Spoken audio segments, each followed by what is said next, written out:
本节目由新行政电动旗舰蓝图追光 PHEV 冠名播出。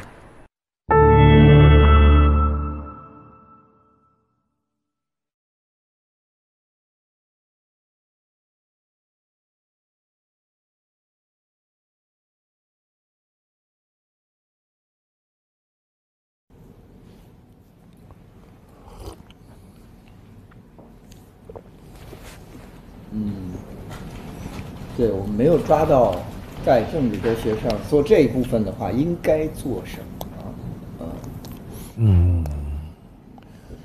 对，我觉得就是政治哲学这块儿，特别弱呢。一个当然就是我自己本身就阐发的就是弱，也跟这有关吧。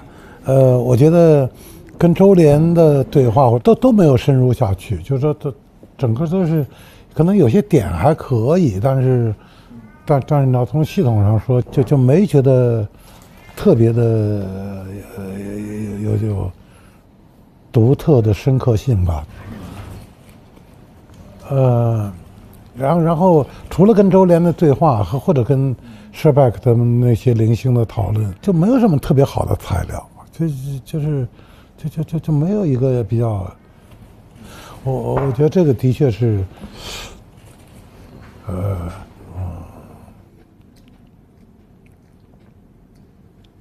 那次其实就是常儿在我家吃饭，然后聊俄乌战争发生了很多的这个分歧，然后常老师才约我，就去他家再谈一次。那当时的分歧是什么？就在家里的？就是对俄乌战争的这个判断啊，就是常老师可能会在一定意义上会，我这么转述是不是不太公平啊？因为常老师不在现场，也有可能转述有误。我们可以再问他。从我自己的计划来说呢，我不知道我后面还能做什么工作，但是呢，我的确是想把政治哲学这块作为我后面的这个主要的工作来做，但是我还能做到哪，我不是特别知道。这个整个的这个想法之间的那个联系呢，在逻辑上是怎么连的？我也没有特别清楚，我就是现在也不是特别清楚。他可能会更从那个历史的角度切入，他可能不会从理论的角度切入，他可能会依托于对具体的人和事的阐述去讲他的政治哲学的观念，而不是像我们就是可能是从这个概念分析啊、理论建构啊。这是完全不同的路径，就是我可能是从哲学进入到政治，他可能从历史进入到政治。那我就说呢，政治哲学它的论理特别薄弱，因为一个重要的原因就是它从理论入手的，这理论呢，在很大程度上它站不住脚。我会认为说政治理论它是有它的这个解释力的啊，政治理论的建构是有它的这种积极的一面的。但陈老师似乎就是对这套东西基本上就是彻底的，就是采取一种拒绝的态度。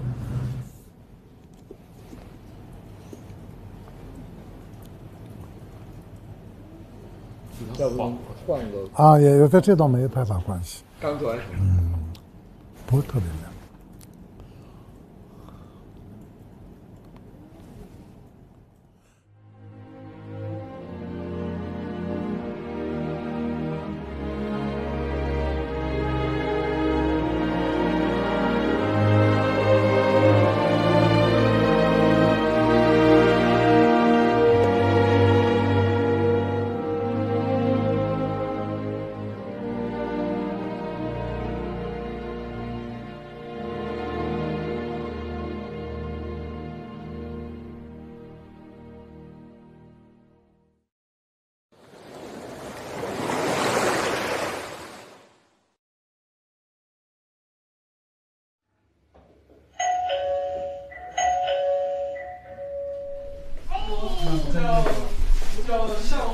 太好了！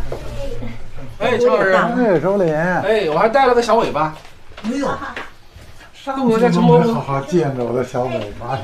小黑果，黑果，你好像也有这个呀，盲。这是什么？这是盲。哦，有盲盒呀，你喜欢的跟你那个一块组合呗哈。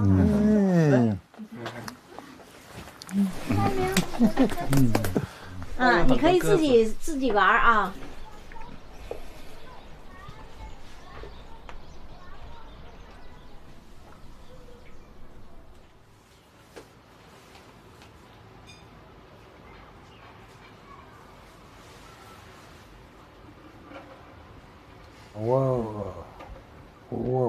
我是那天我到你家也说了，反正我的确是认为，作为民众来说，他会考虑很多东西来决定他的意见，但是胜负是最根本的。那句话我是真信，得天下者得人心。是，就是回到威廉斯那个说法嘛，你必须要 say something， 然后你要 make sense， 或者用我们的说法就是你要讲好这个故事嘛。讲对讲错不重要，但你要讲好这个故事。你背后有一个问题，反正我是非常感兴趣。我觉得一个我们说在政治上有所作为的政治家呢，他在好大程度上就是能够把自己的那个政治主张能够作为他的人民的政治主张调动起来。我觉得这是一个政治家的雄心。他并不是要把自己的那个政治理想加在一个他的政治体上，他认为这个政治理想呢，在一个很基本的意义上就是这个政治体的政治理想。就是作为一个政治行动者跟作为一个私人行动者，所谓他对不同的人负责，就这个意思。陈老师，我记得您写过一篇文章，就是区分洗脑和那个教育嘛。那您这个说法就把洗脑这个词儿就给取消了呀？那个我为了给那个为什么讨论能够更有效性，我至少就是在误解的地方我要提一下。我没有说政治家的政治理想就是政治体的政治理想。我对于政治家来说哈，他不会认为那是他的政治理想，而不是政治体的政治理想。那有可能他可以做这种一厢情愿的把小我的理想投射到大我的身上。这个我还对你这么说，当然我也同意，但是我不是从这个角度在说，我是讲一个政治人物他是怎么思考这些问题，他怎么感受这些问题的。我知道你想说这个了。但是即便我们做这种同情的理解，好像也不能给他的此后的政治行动合理化多少吧？我不是在合理化他的，其实我想建立的命题到so far还是挺极为有限。这有限的就是呢，我还想围绕那个话题，就是作为一个政治人物，他是怎么考虑他的个人跟这个政治共同体的那个关系。你这个意思。就政治家呢，他总是更多的以他的那个托管人的身份在思考、言说和行为。如果你要是不是以这个身份来行为呢，我们就认为你是作为一个政治家是败德了。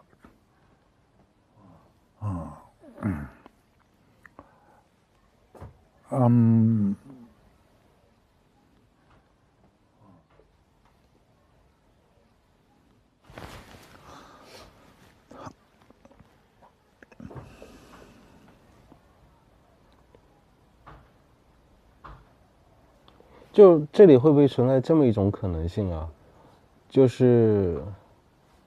就到这个结论的话，它还是一个相对比较形式化的一个区分。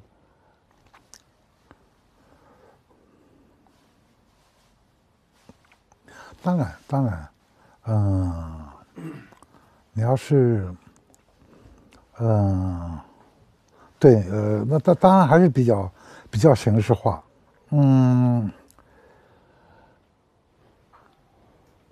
就是还是回到这个最原初的问题，就是他这个政治道德，或者他这个政治德性，在合法化的过程当中，他不能就是按照威廉斯说法，他不能动用自己的权利去使它合法化。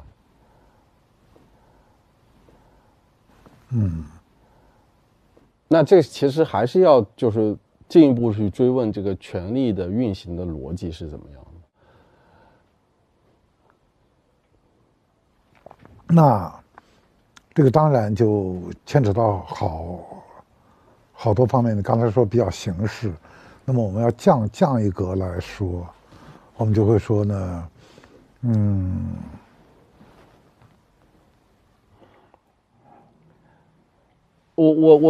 我从这个话入手吧，就是首先我们要说，就是政治的首要价值或者首要价值吧，我觉得它应该是 power，是权力、力量的力啊。我们看伯罗奔尼撒战争史看得很清楚，丘吉底德有很多的感慨，说当时是强者为所欲为，弱者只能俯首听命啊。他也说正义只能是在实力相当的两造之间才能谈的，你如果说力量跟我差得太远了，你根本就不配跟我谈正义，对吧？那这个我觉得也是柏拉图亚里士多德的一个原问题，尤其柏拉图，我觉得从他之后，就是所有的政治理论家或政治哲学家，他们都在思考如何去驯服权力。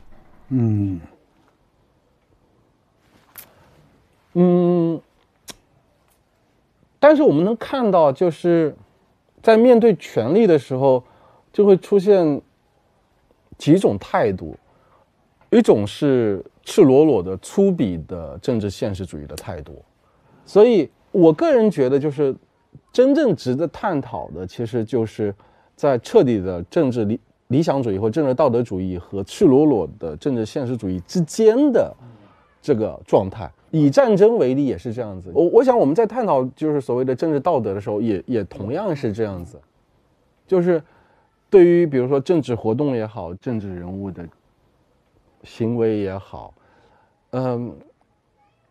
哪怕它是以国家理由的形态出现的，我们到底在什么意义上对它依然构成了某种约束？在这个你刚才讲的这一大段里头呢，我的看法可能稍微有点不同，虽然是极模糊也极没把握，但我不妨说出来，你听听啊。首先呢，我想澄清一点，用你的话说叫粗鄙的现实主义，我觉得特别关键的一条呢，就是在现实生活中啊，无论是在个人生活还是在国家生活中，都没有那种粗鄙的现实主义。我想说这个。就是再粗鄙，它也粗鄙不到粗鄙的现实主义理论所设想或要求的那样，没有这样的事儿。你讲到修昔底德，那他当时去米洛斯图岛的时候，那够粗鄙的了，那够追，那这不是还派舰队去追回来吗？那不是就在这个公民大会上重新议了吗？纠正他的那个最粗鄙的现实主义嘛，这在国家层面上说，那在个人层面上，我想说，没有人是绝对为他的所谓利益，因为你稍稍的往前走一步，这个利益就牵扯到了好多东西，比如说为他的家庭，或者就是家族吧，或者为了什么，就是你没有办法定义一个纯粹个人利益是什么。同样的，你也没有办法定义一个纯粹的国家的自身的利益。这个就会说，那我不往那个方向多谈了。我希望，这个大家能接受这一点，就是说，现实中是没有理论家所设想的那种粗鄙的现实主义。我觉得是这样子，我想稍微修正一下，就是没有一以贯之的粗鄙的现实主义，但是对会有好偶露峥嵘的粗鄙的现实主义，并且这时候他特别的自鸣得意。然后呢，偶露峥嵘的粗鄙的现实主义往往会遭到迎头痛击，然后呢，他就迅速的摆向了一种虚情假意的道德主义。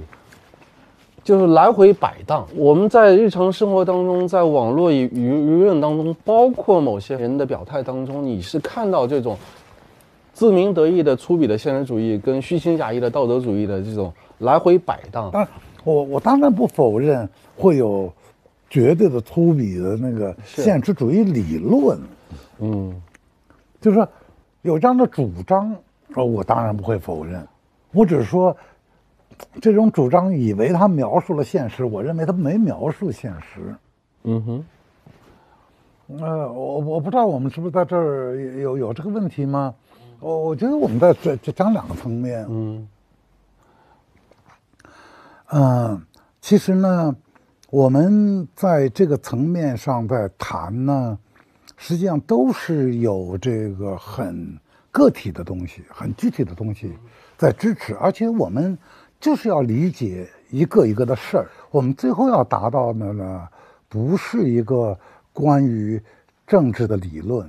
如果你要是有这么一个理论呢，它仍然是一个中介，它呢就是来帮助我们能够更好的理解希特勒，更好的理解丘吉尔，更好的去理解你所读到的所有的这些历史和一件一件的事儿。什么事儿？我去看看小朋友。不果啊，你一直在玩猫是吧？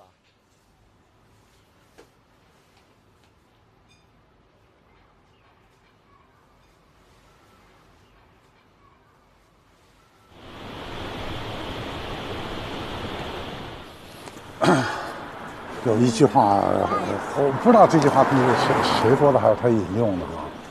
叫做孟子说得人心者得天下。他要我说呢，是得天下者得人心。的确呢，就是有时候人们出于一种善良愿望，就把那个得人心者得天下看得太重了。但大家怎么想的呢？在好大程度上是受，它不只是洗脑了，它就是整个上层确定的那个方向，一旦要是被稳定了，就有一点对大家就对在那了。我是倒过来想的，它并不都像科学家那样从理论去预测，它是从现有的状态倒过来去想事情到底是怎么样的。就是它给定了这些东西之后，你再去想。这个呢，在我们探究第三帝国人的那个心理变化，这也是非常非常明显。那第三帝国的那个好处呢，就是它资料特别多，特别丰富就是去伪成真也做得非常好。你能看到那个德国人的那个心理转化。那你要用洗脑这个一句话，太简单了，对，那就完全不是那么回事了。哪怕就说洗脑，它也是一个非常复杂的一个结构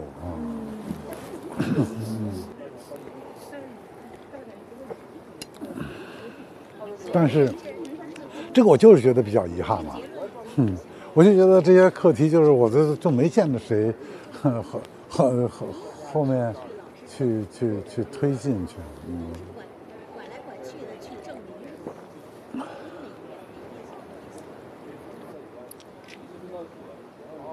所以我看看那个，其实我也一直想往这个方向转。你的这个转是指就是做政治哲学嘛？哇，这个我瞎说啊，对。不错。对啊，我就要进入一个崭新的人生阶段了。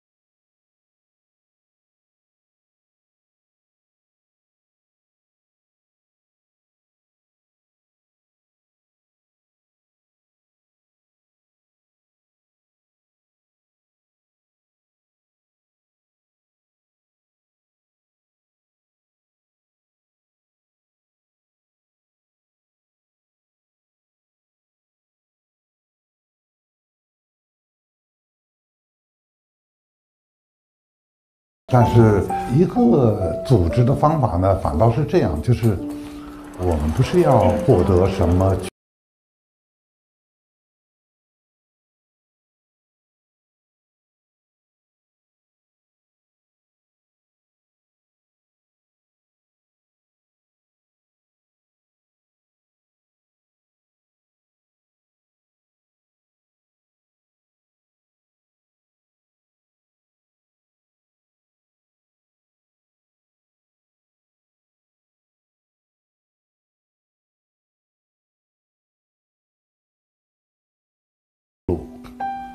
就是我们思考，就每一步我们都可能堕入一个套路。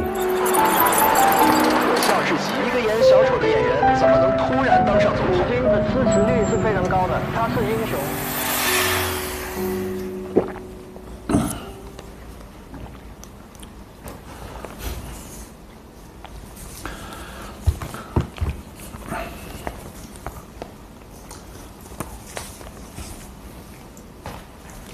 影片还有开讲词吗？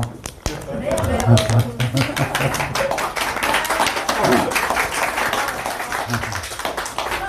不知道为什么这次他课特别的紧张。早上7点多钟、8点钟，看他还在备课。我们再一次感谢一下陈老师。对，我是这样的，当然像这些问题都是探讨了好几十年，但是就是永远在中途，这是完全不是就是好像一个。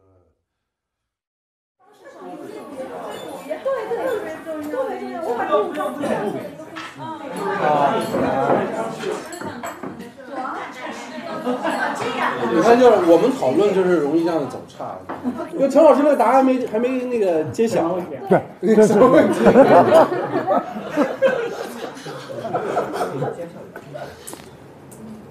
你们可能不知道，我现在有点想转政治哲学。因为上次那个周濂说他有可能他正在准备退出政治哲学去做伦理学，给了我一定的勇气。所以周濂要退出，就空出一大个领域，是吧？就是当然这俩开玩笑嘛，我是真有那种想法，有那种冲动，甚至可以说讲点稍微有点意思的东西。哪怕讲点错的，让人家骂了也好。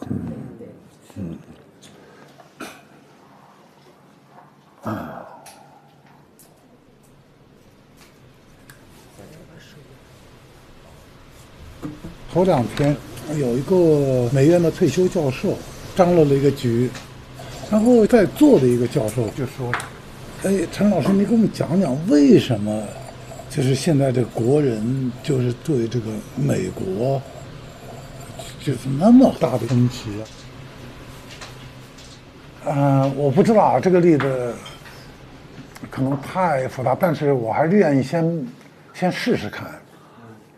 就是呢，在80年代的时候，中国人呢普遍的就一旦开放呢就认为美国好，这个好呢是一个 overall 的好，就是当时的人的那个感觉吧，我先不管正确错误，他觉得人啥都比我们好，人既比我们富裕，也比我们自由，也比我们强大，也是对，文明就是哪都好。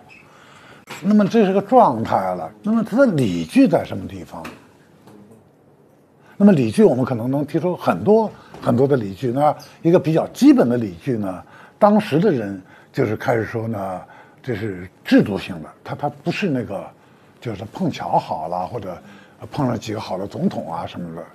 那么制度呢，当然显然也不是一个简单一个制度，它有跟文化连的、跟素养连的等等。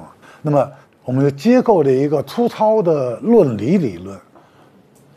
这个论理结构呢，就会调整我们本来所认为的那个好。这个东西呢，在历史中就在现实中呢是这样子的。这一个东西好和坏呢，我就讲到在这里是个本体论的事儿，就它不是一个判断。比如说，本来呢他没觉得那个个人自由对，就那么好。就是说你不享受那个自由吧，他可能知道它好，他不体会。那么自己享受之后呢，他就不是因为这个自由带来了富裕，就是自由本身他就觉得好，他内在价值了，他享受了。那么等他再重新去接构这个理论的时候呢，这个自由呢就不再是一个纯粹的一个理论的 element， 而是一个更实质的，就比那个纯理论要多。那么到了这个10年的这个青年呢，他那整个感知变了，就是他呢没觉得美国好成那样。这个时候呢，你再给他这个理论这个结构，第一就有点没有事实支持吧，这么说这么一个理论结构。第二呢，他在他的实际生活中呢，他对另外一些东西他产生了感知，而对当时我们80年代这种感知吧，他就没有那样一种感知到的好。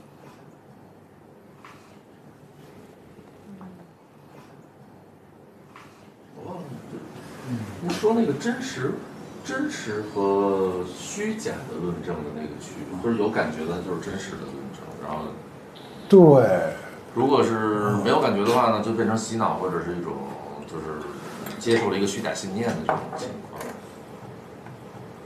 但有感觉的论证也有可能是一种虚假的。对的，对的，这是更要命的地方，就是它可以塑造你的需求，塑造你的偏好，对，然后以一种 making sense 的 narrative， 然后投其所好，然后互相强化和印证。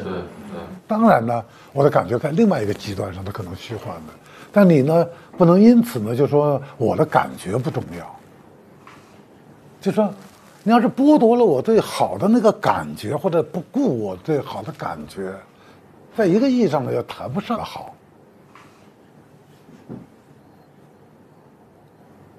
这个其实是涉及到一个是对美国的解释，一个是对中国的解释，对，这是自我理解和自我解释的一个问题。对，不仅仅是说对美国的感知。那当然，对。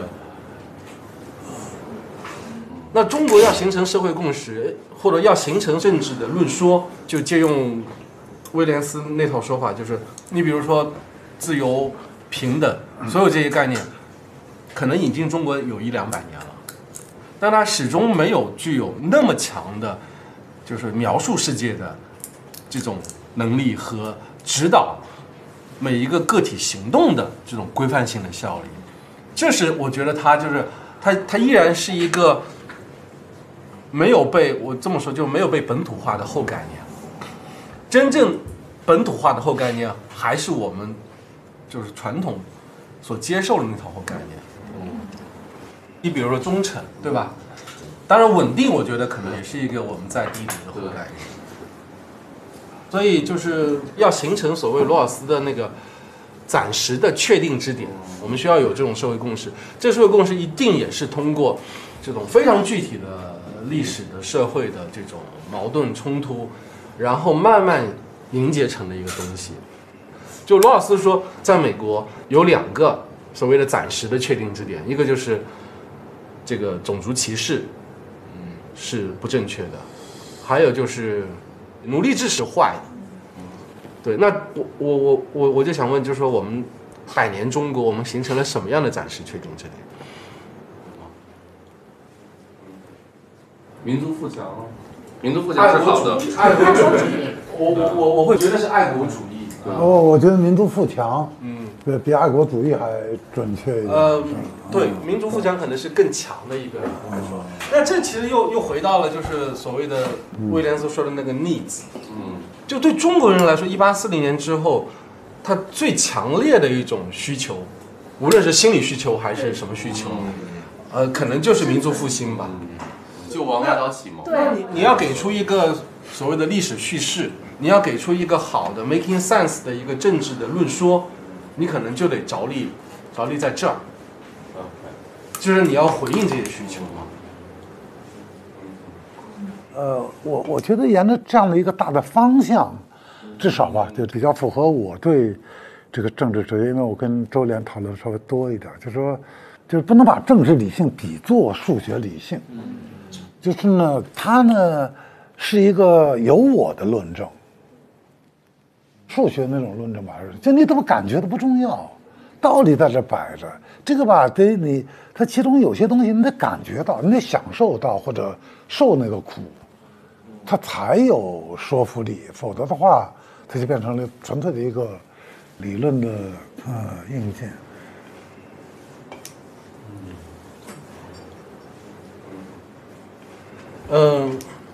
但是政治现实主义吧，它特别容易沦为为现实政治做辩护的这么一种非常粗鄙的现实主义。对，就最终我就是在解释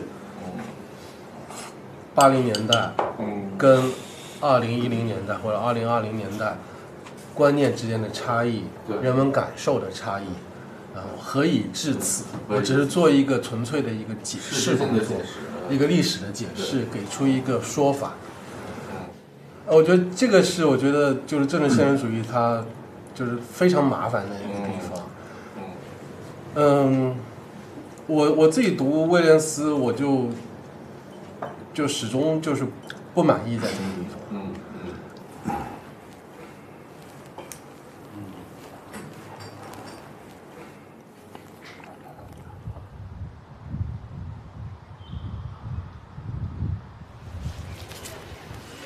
这本书竟然是号称谢谢近几十年关于海德格尔最重要的作品。对，我还没看呢。现在就这点挺苦恼的，就是新书不断哈。哪本也不舍不得，不看就扔。这几本都很好，我都想去找来看。要不你先拿去看。不用，然后看，然后我就直接去万盛买，我万盛那边还存了好多钱。这个你觉得怎么样？您读了怎么样？觉得？我觉得挺好的，但是我的意思是说，那个也有点那个 claim 有点太大了吧？但是你知道现在外国出这种书也特多。我知道啊，就简单什么就蓝色文明、黄色文明就解释一切了对，就类似这样子的就对。我觉得是挺投合读人的这种阅读需求的吧，就是这么多的困惑，我需要有一个非常简单的、明确的、一劳永逸的一个答案。纲领式的。对，像听这个我们这种碎碎叨叨半天也没有一个进展、一个 conclusion 的东西，大家就觉得好不耐烦。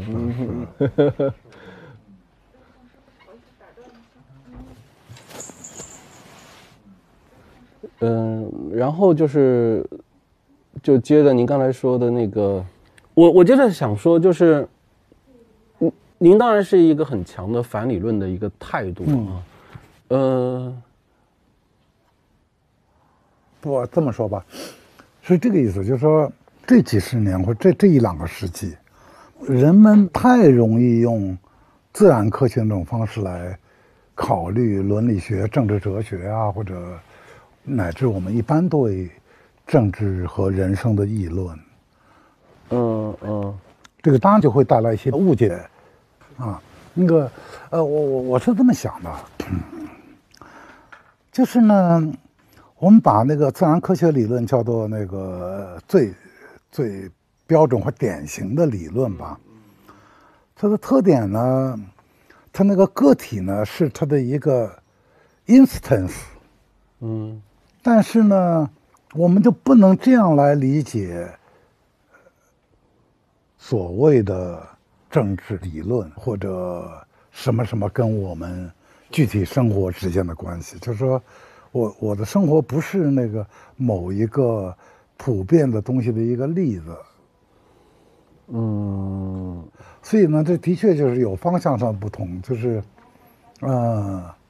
自然科学它的确是以理论为归宿的，就是说我掌握理论，我就掌握了个体了。在这个意义上，我的确觉得人文思考是，简单点说，就是倒过来的。这种从理论入手的方式，整个就不好。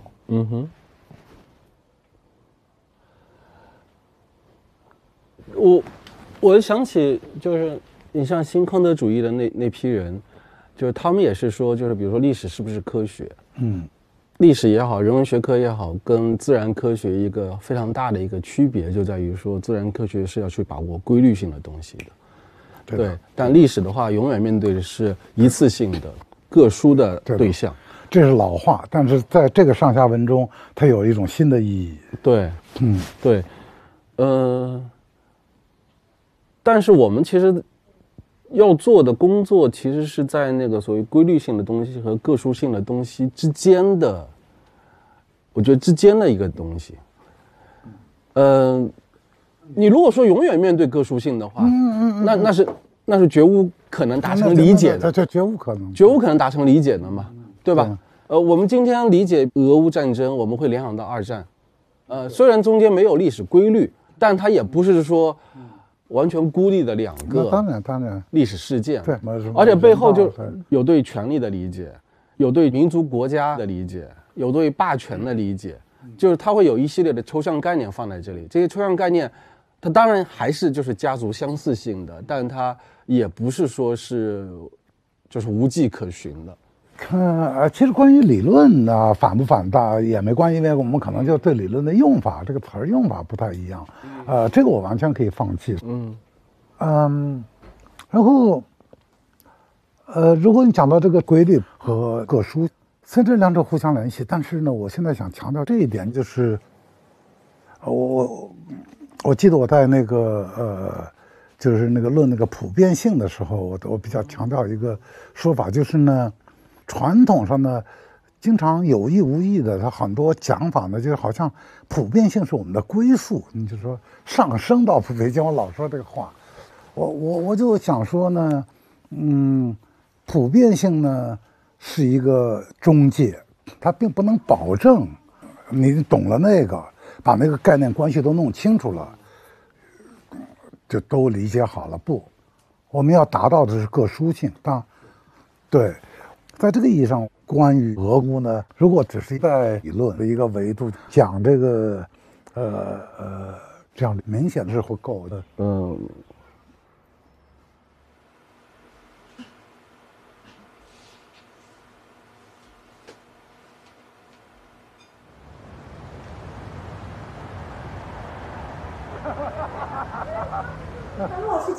不过那个陆丁不说这个，咱粗说，你这个写个啥东西啊？我再写。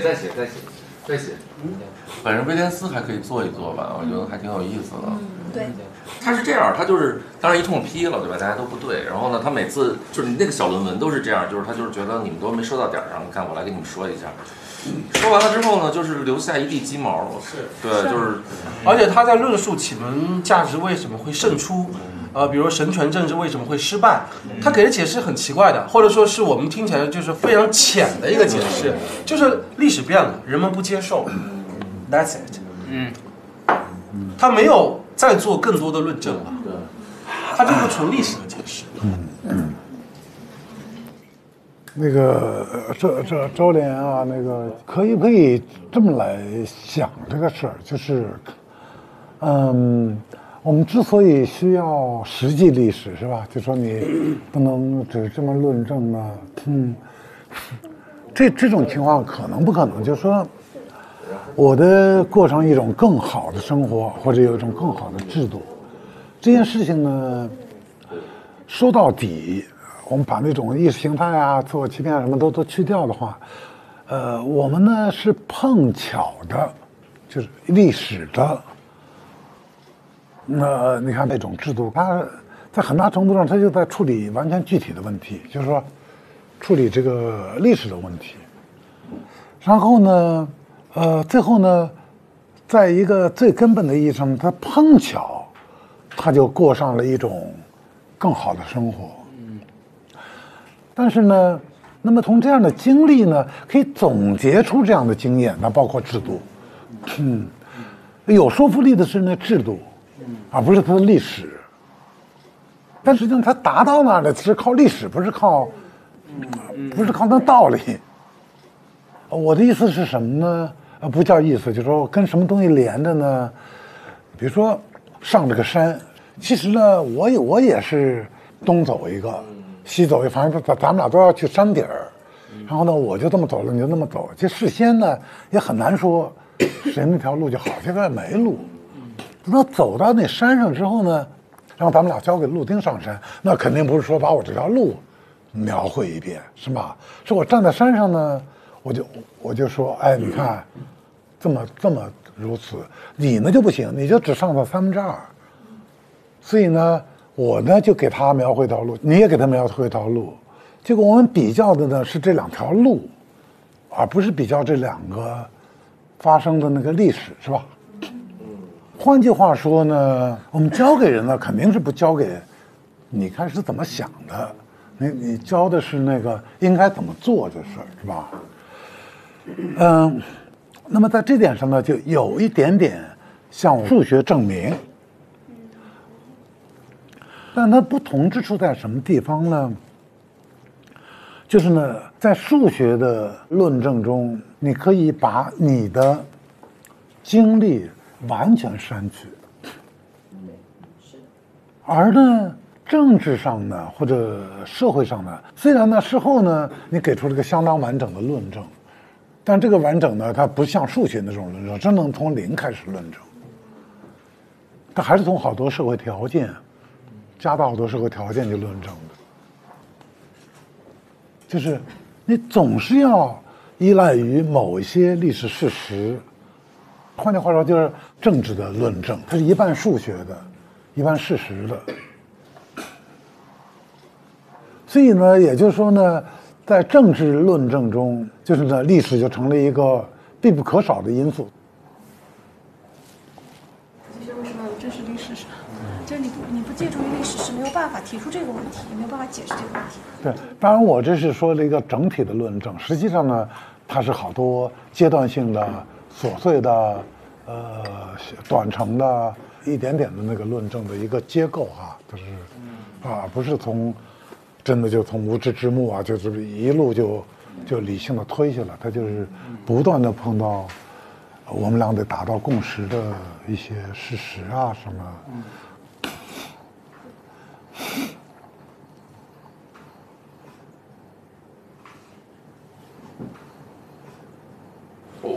我不知道，就是说能不能，就是非常粗暴的把您的这个，就是说，如果我不知道，就是这有专家对，就是这很动感情的，就是如果说罗尔斯认为我们有一个得到关于正义观念的程序，对吧？对。那么现在就是说，你觉得他这个无知部肯定是不对，这肯定不像话，对吧？不一定。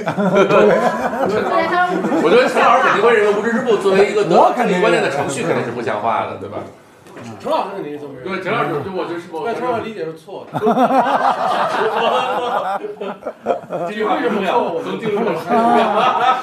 对。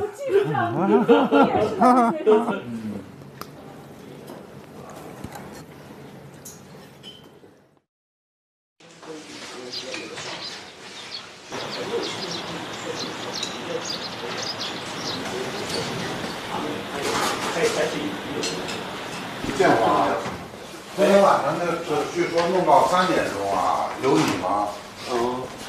有吧？有你吗？我提前走了。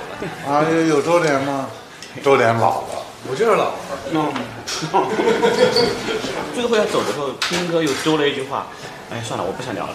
这种代言人的话，对，非常有味。这个唱歌是吧？我今天要早点走，我还要去学校去赶卷子。研究生的入学卷，博士生的入学卷。OK， 所以我得回去先把车开回家，然后再打车去学校。那是。我先撤。好。行，这咱们就可能节后见了。对，节后见。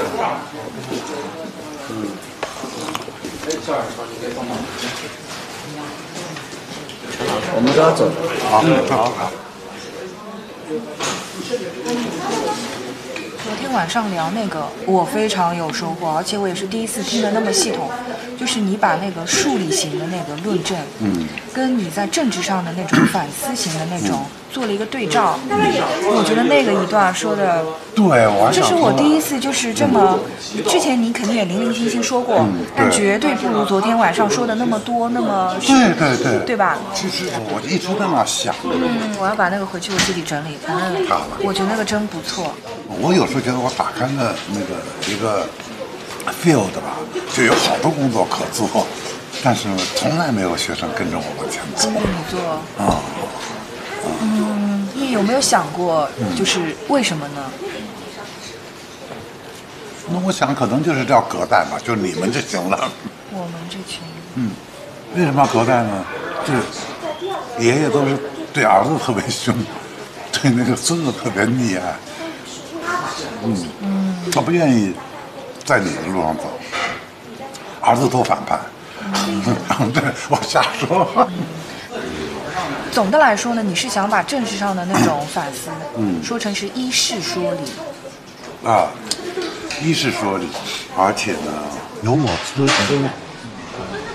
那至于说你的每一小段，就是当你要把它们勾连起来的时候，因为你总归是想要有一个稍微系统的对吧？那么他最后给出来的这个瓶颈，跟您之前在心智哲学上或者是还是会有一些不太一样的。这又是我没想到的。这个我一时说不上来，但是你说到这儿，我会提这么一句，就说呢，我做一个政治哲学，使得呢那些跟我有不同政治经验的人，他能够感受到，不是完全就懂我的道理，而是感受到我的经验带给我的那些东西。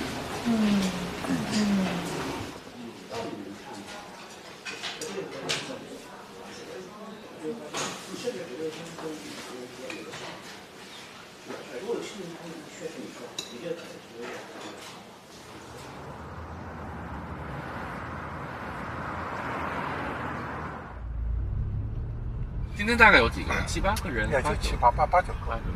刘畅不去了，周濂不去，建华不去。不过那谁啊，因为一开始就让我少招呼2个人，他都是那个他试讲的，小孩儿。其实我觉得林飞，也的确不能说已经成熟，但是还比较成熟，这个思想的。是的。但呢，讲东西呢，的确还是有个门槛，多少有个门槛。是能写和能讲还不完全一样。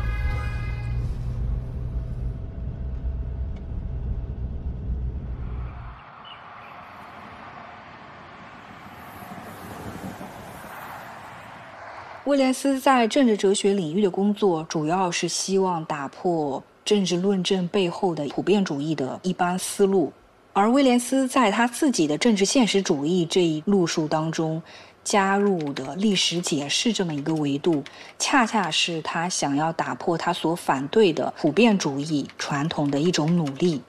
在这一点上面呢，之前听完陈老师对于政治领域的思考，我个人觉得他的路数跟威廉斯的路数还是挺接近的。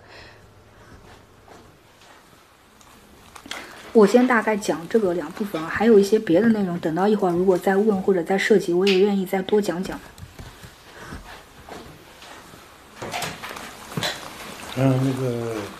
对，如果你没有必须补充的，我觉得我们就到这儿了，因为你知道你讲了2个半小时，也几乎没有停，你还能讲，我们都听，这些装不进去了呢，这东西。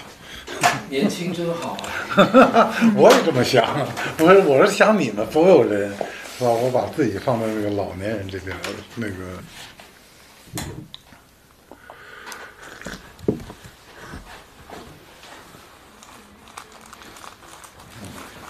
你要不要那个把你的还想讲的特别的要点的讲一下。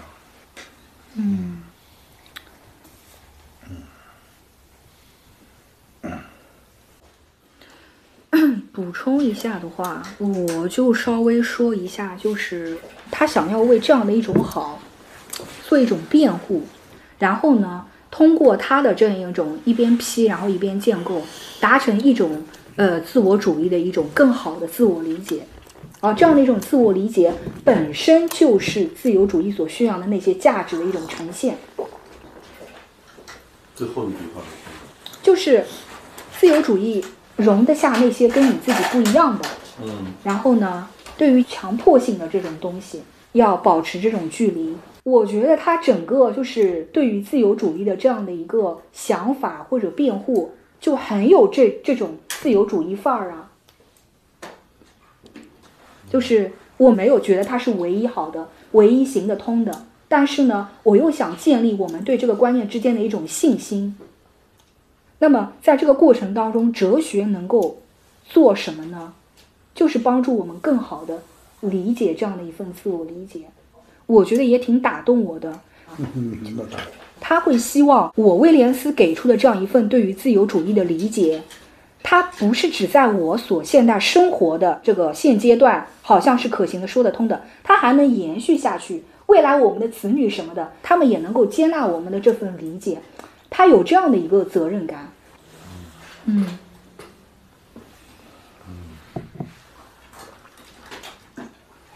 那个我是比较用同情的角度去读威廉斯的，我觉得他还是想从这个角度来谈。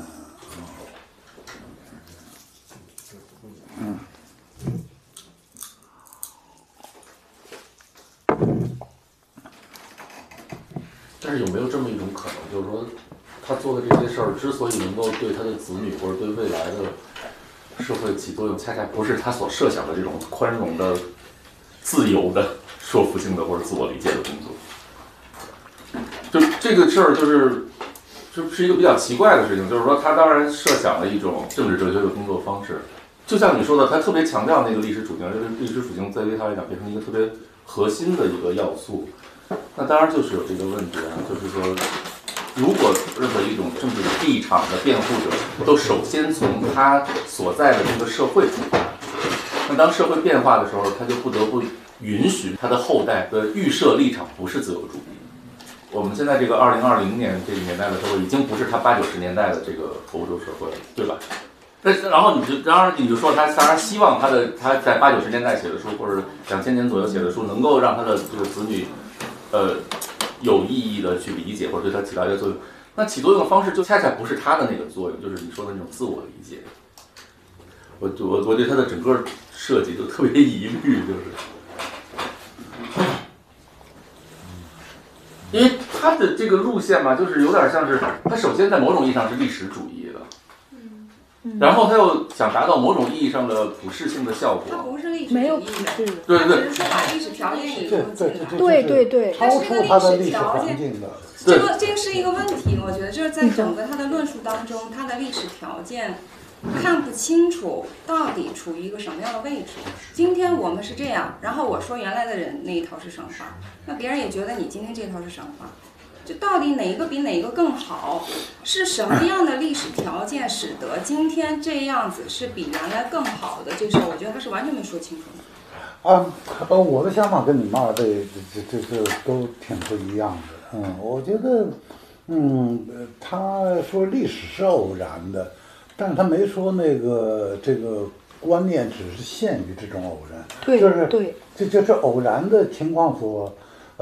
生发的观念本身并不是偶然，它不是这个有这么一个事儿，就是说，因为他特别想强调说，我这个政治哲学不是道德哲学，对吧？我不讲对错，其实是某种输赢。所以你在历史一个人的自我理解，当然包含着他对他当下所处的这个社会环境这么一种理解。现在的问题是，按他设计的这套政治哲学的话语领域中，这种思辨是不开放的。如果我要自我理解，我有个理解的对象，他只为那个特定的对象做辩护。不是啊，是这样的，就是说任何辩护不是我这么问吧，就是说有没有这么一种可能？他理解自由主义，但是他可以以某种方式承认自由主义实际上是错的。不行吧？这不行。对，那就是这个问题啊。那在这个意义上来讲，你不是开放的呀。你的这个对已经是预设了，就是预设的呀。所以你的辩护对象呢，或者你的理解对象就是自由主义。然后你的自我理解呢，永远不可能走到自由主义是错的这样一个结论上去。那你就是预定立场啊。这跟预定立场有什么区别呢？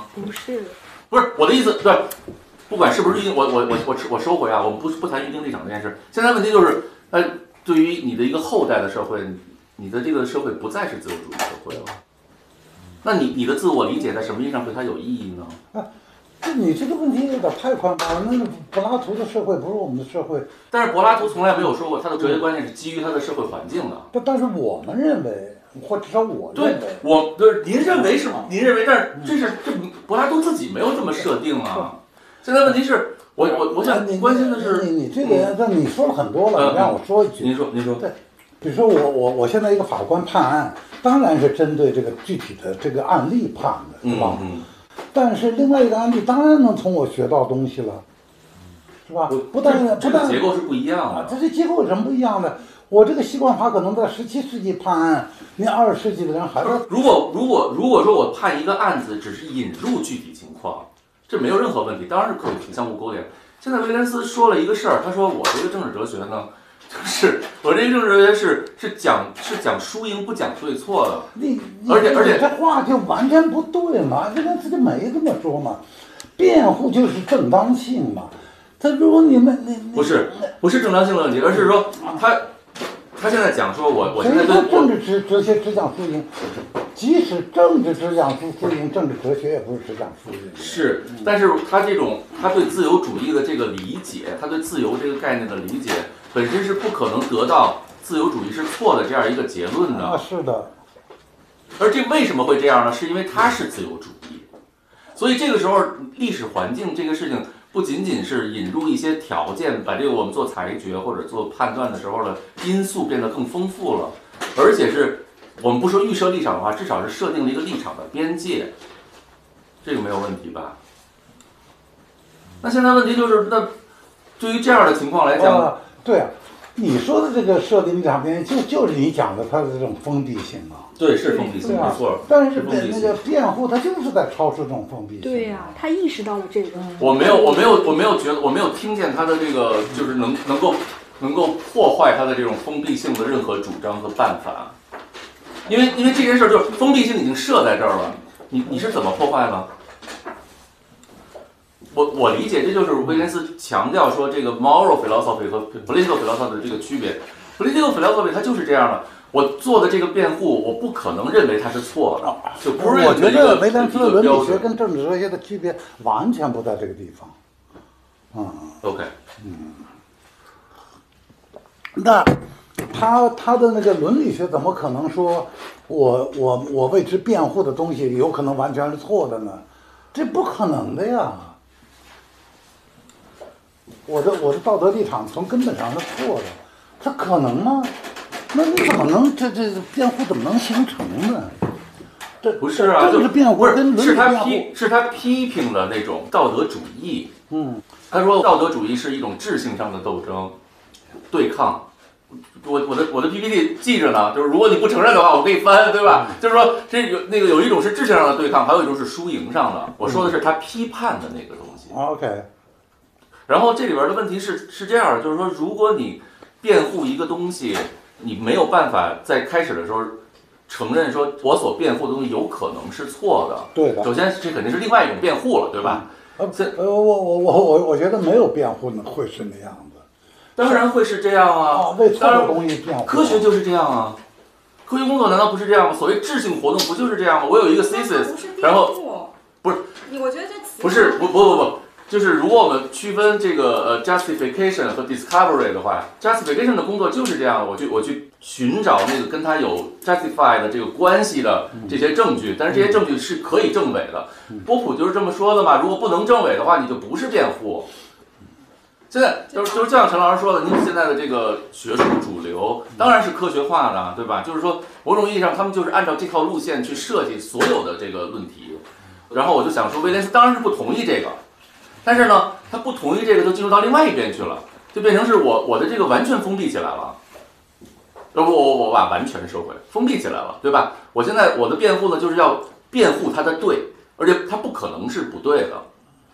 那这个事儿呢，你可以这么做，我没有说自我理解不是这么工作了，你可以这么工作。我现在只是想说，如果你这么工作的话，你想达到那个效果，就是比如说当社会变化的时候，你对其他社会的时候，它就是一种就是一种纯对抗啊，对吧？因为你的立场，我辩护我的，你辩护你的啊，对吧？不就是这么一件事儿吗？你在什么意义上能够像陈老师讲那种说理，在观念上打通？没有这件事儿了呀。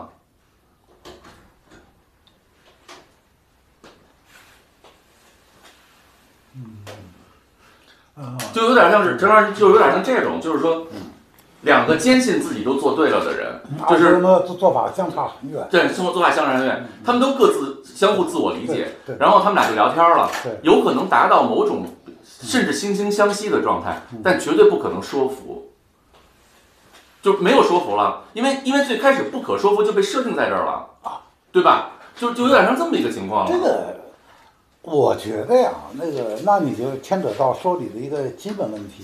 我就从来你对，说不是目的，不是说服，对，你对说理很熟悉，对，是吧？是，就是你借鉴就很好嘛，你干嘛非要说服啊？是借鉴的，就是，那个谁啊，陆丁，你看我们达到的效果可以是这样的。我们两个生活方式非常不同，我认为你非常没道理，你认为我非常没道理，但是呢，这么机缘，给了我们愿意还听对方为自己辩护，比如说在法庭上是吧？你爱听你也得听，不爱听也得听，听完之后我就可能改变我对你的生活方式，我完全不用你说服我，或者我要改成你那样，或者我认为我是错的。那会变成是什么？就是我会认为你在某种程度上是对的，会这样吗？对，会的。你说会不会？我觉得这个时候那个人就 confused 了，只能说是。为什么 confused 呀？他就知道道理不只能从一个立场出发嘛。然后呢？这个呢，也是在政治哲学中所需要的，我觉得也是威廉斯所设想的。就是呢，我们要更多的去理解跟我们不一样的，而且我们并不因此要转变我们的立场。但我们的敌人的概念就改变了，就是我们不是说这敌人都是毫无道理的。那么。至于说他的那个道理是不是在政治实践中减少了对抗，这个也不要太乐观。你不能直接这么说。那在某种意义上，你观念也只能够达到理解。他具体这个理解能够在实践中给你多少益处，那我觉得问题是存在的，是可以讨论的，但是so far并没有涉及。我补充也非常简短，就两个吧。一个就是说呢，理解在这个意义上是同情吧，就是那种我更理解你了，你为什么那么做？第二呢，我可以更丰富我自己的做法，就是我完全对了，但是呢，我比如说我以前狭隘了，或这方面我过于注意安全了，完全没注意自由这事，诸如此类的，那完了。我就想说，那这种，我不知道，就是说，因为您设想的这个情况有点太理想化了。我觉得通常来讲，它都是连带着我可能错这样一种特别实际的开放性。就如果我坚持说我们两个人就已经都各自对了，这种理解真的，我有点就是，也许最后的结果就是各自还坚持，但是开始的时候应该其实吧。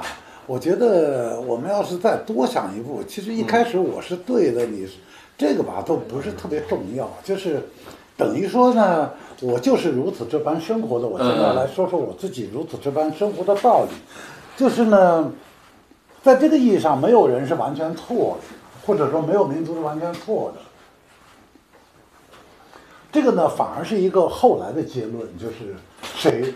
我觉得更对，这个就特别好，就是说特别好两个社会，但是就是现在就是有一种很奇怪的状，就是有两种不同的状况。有一种社会吧，它的那个 identity 吧特别明确，以至于特别容易催生一种原教旨主义，比如说犹太民族，比如以色列。还有一种就像我们中国这种，它也有 identity， 但是就比较含混。我觉得威廉斯呢，就是说，也许他开始想的是您这个模式，但是当他为自由主义辩护的时候，他就把这个事儿变成了像以色列这样的国家，因为他设定了一个明确的 identity， 我这个社会是自由主义社会，我这个是现代性的，对吧？那么这个时候，这个可能性就我觉得急剧降低了。您可以设想，如果以色列民族想去理解我们这种世俗社会的话，他怎么弄呢？就是说，我觉得他没这么强，他恰恰是要倒过来，就是最后我们达成这份自由理解，是我已经把那些差异和已经纳到这个里面来了之后，我的这份理解。但是你能够阻止这种理解不落入一种原教旨主义化的这个程序里边去吗？因为实际上你不觉得每一种政治哲学或者道德哲学最后都有点这个路，就都有点这种动态嘛。我们开始就是一个，比如说什么自由社会，后来我就变成了一个有自由主义的社会，对吧？我们就是这个社会，这个社会只有这样才是我们的这个社会。这个事儿还变成了我们只有得到这样一种特定辩护的自由主义才是自由主义。所以这个逻辑，这个 process 就跟原教旨主义是完全一样的呀。你想想是不是这样？就是所以威廉斯在这儿难道不是做了一个自相矛盾的事情吗？我真的就觉得他在一个很奇怪的意义上做了一个自相矛盾的事情。因为陈老师那个模型，我觉得有好多前提，就是你真的就不能做这件事，包括你前头说的，我们讲的 articulate 对吧？就是后边做那个不就是在做 articulation 吗？难道不是吗？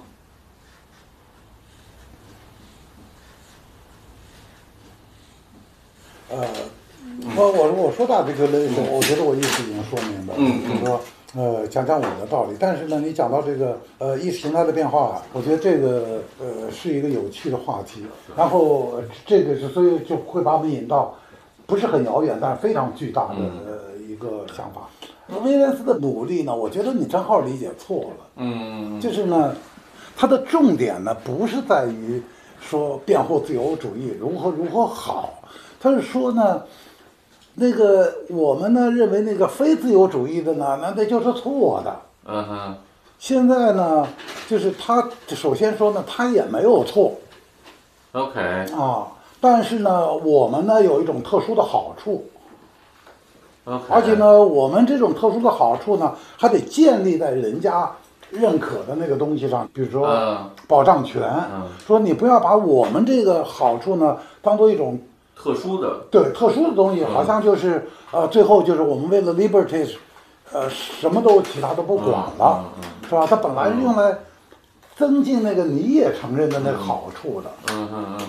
他虽然是站在强势的一方，但他的那个意图呢，正好是相反，就是他不是说我们都对，所以你要跟我学，而是说呢，我们这个道理呢，跟你的道理并不分开。我觉得这是他的基本 drive。OK。在这个意义上呢，你可以说他有说服的意图在内，但这个说服的意图跟那两种或者跟其他的那种意识形态化的，他是不是做的特别好，我不敢说，因为这应该说是一种比较新的努力。就是站在强者的位置上，但是呢，他不是在为强者辩护，而是。他想能够既为他自己辩护，而且也是在为对方在辩护。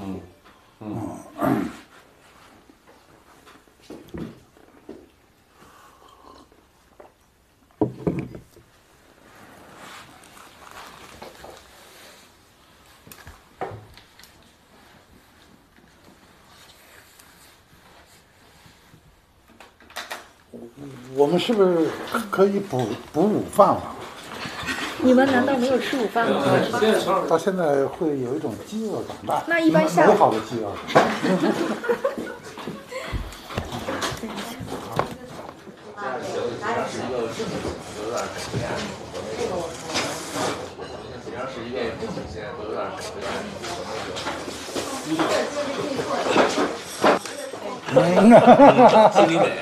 我最近在那个把我的书呢成箱的送出去，因为不知道自己也没那年头看了，没开封的书，他把它打开。然后再画2道。对，好啊，好主意，忘了这个忘了。一书签随机插在某处。哎，这也是个主意，这更省事。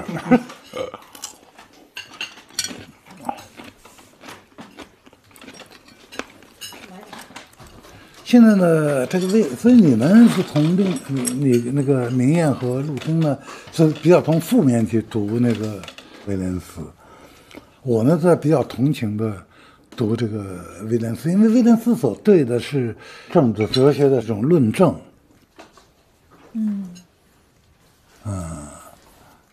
我一直就是说我个人的立场上，我跟周濂就特别站在一起。但是呢，我对那个政治哲学的这个论证，我就跟周濂的区别就特别大。当然，周濂还有他的一个特殊性，做事儿纯真的人，就是没有几个周濂嘛。您是论证不同，还是说就对这个论证不感兴趣？就这一类的？不是。我特别早还是那个陆丁他们还是我学生的时候，但是他现在是我同事，甚至是我导师了。那时候我就跟他们讲，就是说这个论证呢，我认为是那种环状结构的。就是我举了一个特别通俗的例子，就是我是以色列，你是巴勒斯坦，咱俩谈判的时候，为什么要让那个中间扯一个人进来？咱俩谈判不就挺好吗？非要找，问题是咱俩谈判就一句话都说不到一起。我说 A 你就说 B， 我说 A 你就说负 A， 但是那个中间环节吧，他能理解我一点儿，他也能理解你一点儿。我跟他说，他就有点能明白我那道理；你跟他说，他也有点明白你的道理。经过他的 mediation， 然后呢，我们两个还就达到一种理解。这我又引用维特根斯坦了。就是维特根斯坦说，重要的事情是发现中介。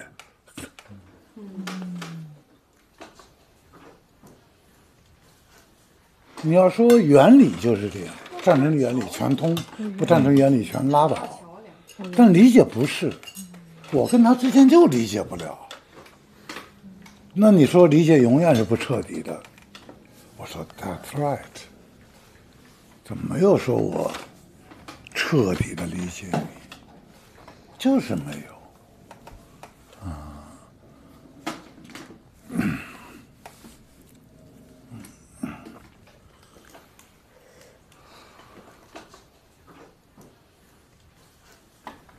对呀，我觉得威廉斯，我不知道他的想法是不是跟我完全一样。当然，我也读威廉斯，我觉得我们还挺亲近的。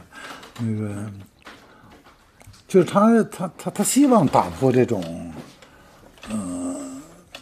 这种就是论证的那种一般背后的那种哲学背景。是的。对。当然，哎呀。那些我不知道了，当然我是觉得威廉斯是非常非常棒，但是如果我发现他有什么缺点或者弱项，我都觉得那种在一个传统中想打破一个缺口是困难啊，而且像大圆啊、余光这种飘着还行。你又要去跟这个学界打交道，你又要在这个学界中去说服，你要在学界中那种困难是吧？所有人都是那么想的，从根本上都那么想的。哦，太那个感同对身受了。对。但是又会有另外一个问题，就是如果你走他们的那个，那约束在哪里呢？这没办法，要么你像尼采那样呗。就我干脆我就，你们玩我玩我自己的，那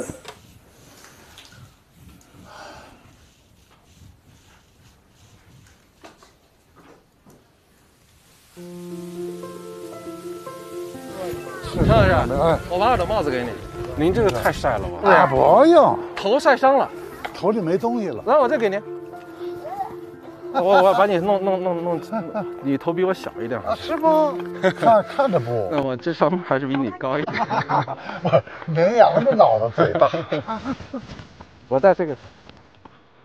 啊，对，挺想聊聊那什么的呢。现在各方面都挺困难的，然后说点有意思的话也不容易。你那个。我其实还是想，就是过去这2个人，